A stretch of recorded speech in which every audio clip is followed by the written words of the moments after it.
আলহামদুলিল্লাহ আমাদের Suzuki Gixxer 10 বছরের কাগজ করা গাড়িটা বিক্রি হয়ে গেল। তো কোথায় বিক্রি করলাম, কার কাছে বিক্রি করলাম সবটা জানাবো ভিডিওর মাধ্যমে। আমার লোকেশনটা ফার্স্টে বলে দেই।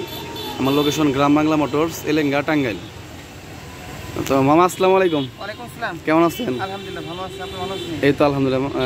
আপনার নাম কি? আমার নাম ফাহিম মুমতাজ। বাসা কোথায়? বাসা হলো মির্জাপুর। মির্জাপুর বাসা। তো এই বাইকনার জন্য গাড়িটা নিল। আসসালামু আলাইকুম। ওয়ালাইকুম আসসালাম ভাই। আসসালামু আলাইকুম। ওয়ালাইকুম আসসালাম। কেমন আছেন? আলহামদুলিল্লাহ ভালো। আপনার নাম কি? আমার নাম মোহাম্মদ শাওন মিয়া। শাওন মিয়া। বাসা কোথায়? বাসা মির্জাপুর। বাসা মির্জাপুর। তো ভাই মূলত এই গাড়িটাই চালাবে। তো ভাই গাড়িটা চালায় দেখছেন? জি ভাই। গাড়ি পছন্দ হয়েছে আপনার? গাড়িটার ভাই কালকে রাতে আসছিল, আমাকে বায়না দিয়ে গেছে। পরে আজকে দুপুরের দিকে আইসা গাড়িটা নিয়ে গেল।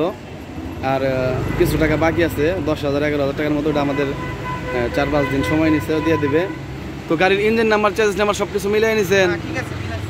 সব কিছু ঠিক আছে? গাড়ি পছন্দ হয়েছে তো না? তো ভালো থাকবেন সবাই, আর ওনাদের জন্য দোয়া করবেন। আর আমার সম্পর্কে কিছু বলে দেন। মিরাজ ভাই, আপনি খুব ভালো মানের মানুষ, ঠিক আছে। আপনার শোরুমটা আমাদের খুব পছন্দ হয়েছে, বিশেষ করে আপনি খুব ভালো মানের মানুষ, ঠিক আছে। দোয়া করি আপনাদের আর ভালো করতে পারেন, ঠিক আছে, ডেভেলপ করতে পারেন, ঠিক আছে। আপনার শোরুম ইনশাআল্লাহ ভালো হবে। আচ্ছা, ধন্যবাদ। আর গাড়িটা দেখে শুনে চালাবেন, ঠিক আছে? ইনশাআল্লাহ। তো ভালো থাকবেন। আসসালামু আলাইকুম।